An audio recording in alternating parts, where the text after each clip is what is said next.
ኤፍራታ ባደረገችው ነገር ብዙዎቻችሁ በጣም ደስ ብሏችኋል። ምክንያቱም የወሰነችው ውሳኔ ለምትወደው ሰው ክብሯን ሰጥታለች ማለት ነው። ይህንን ያደረገችበት ምክንያት ያፌት የፈለገው ምንድን ነው? ከሷ እጅግ በጣም ያሳዝናል። ናታንን ለመጉዳት ብሎ የዚችን ልጅ ህይወት እያበላሸው ነው ማለት ነው። ያፌት ግን መጨረሻው እንደ አያምሩም ብዬ ነው የማስበው። መጨረሻህን ማያሳምረው ነው ምለው ያፌትም ማለት ነው። እውነት ለመናገር በእነሱ ላይ እያደረገ ያለው ግፍ ማለት ነው እስር ቤት ራሱ መታሰር ሳይሆን መሰቀል ነው ያለበት ልጁ ማለት ነው። በጣም ክፋቱ በዛ ማለት ነው። ልክ አለፈ። እውነት ለመናገር እኔ በጣም ነው የምታሳዝነኝ ኤፍራታ ማለት ነው። ከመጀመሪያ ጀምሮ እስካሁን ድረስ በፊት ላይ በቤዛ ብዙ መከራ ይደርስባት ነበር። አሁን ደግሞ በያፌት በጣም ነው የሚገርመው። ሰላም ሰላም፣ ውድ የተከበራችሁ የቻናሌ ተከታታዮች ሰላማችሁ ይብዛልኝ ባላችሁበት ውድ ቤተሰቦቼ። ለቻናሌ አዲስ ከሆናችሁ ሰብስክራይብ እያረጋችሁ ቤተሰቡ ሁኑ። ነባሮች ደግሞ እንኳን በሰላም መጣችሁ ብያለሁ ውዶቼ። ብዙ ኮሜንት ላይም እንደማየው ያፌት በጭራሽ ኤፍራታን አያገባትም። ምክንያቱም ብዙ ነገሮችን ሀሳብ እያስቀመጣችሁ ነው ማለት ነው። አዎ እኔም በነገራችን ላይ በጭራሽ ኤፍራታና ያፌት እንዲጋቡ አልፈልግም። ምክንያቱም ያፌት በጭራሽ ኤፍራታን ወዷት ወይንም አፍቅሯት ሳይሆን ናታንን መበቀል ስለሚፈልግ ወይንም ናታንን ማስለቀስ ናታንን ማስከፋት ስለሚፈልግ ነው።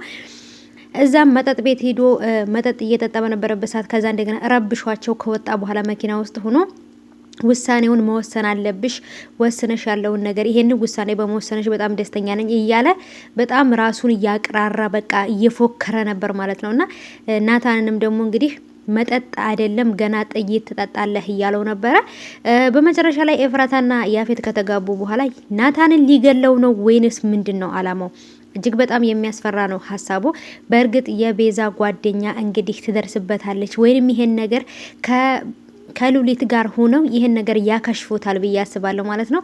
ትንሽ እውነት ለመናገር ሳስበው ወይንም ሳየው ትንሽ አስፈሪ ነገር አለው ማለት ነው ውዶቼ። ምክንያቱም ያፌት የሆነ ነገር ላይ አገኘነው ስትሉ ያመልጥና የሆነ ደግሞ ከባድ ነገር ያደርጋልና በአሁኑ ሰዓት ጽዮን ራሱ በጣም ከባድ ልጅ ሆናለች። በጣም መጥፎ ቃላት እየተናገረች መጥፎ ንግግሮች እየተናገረች ኤፍራታን ልቧን እየሰበረች ነው። ግን ደግሞ ኤፍራታ ለወንድሟ ብላ ይሄን ሁሉ መስዋዕት እየከፈለች እንደሆነ በምታውቅ ሰዓት ትጸጸታለች ብዬ አስባለሁ። በእርግጥ በሷም አልፈርድባትም። ጽዮን የማስታወስ ችግር ስላለባት በፊት ያለፈውን ነገሮችን ስለረሳች ወይንም ደግሞ ከ8 ዓመት በፊት የነበረው ነገር እረስታለች። በኋላ ያለው ነው የምታስታውሰው እና ያ ነገር ስለሆነ ነው።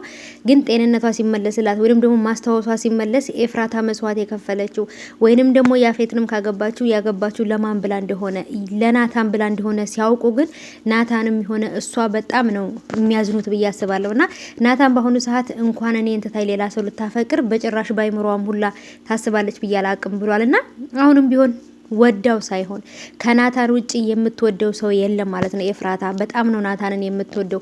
ለናታን ብላ ብዙ ነገሮችን ሆናለች። በጣም ተርባለች፣ ተደብድባለች፣ ብዙ ነገር ሆናለች ለናታን ብላ። ይሄንንም ሁሉ ነገር ሲያረጋት የነበረው ወይንም ስታረጋት የነበረችው ቤዛ ናት ማለት ነው። እንግዲህ ቤዛ በአሁኑ ክፍል አልተፈታችም።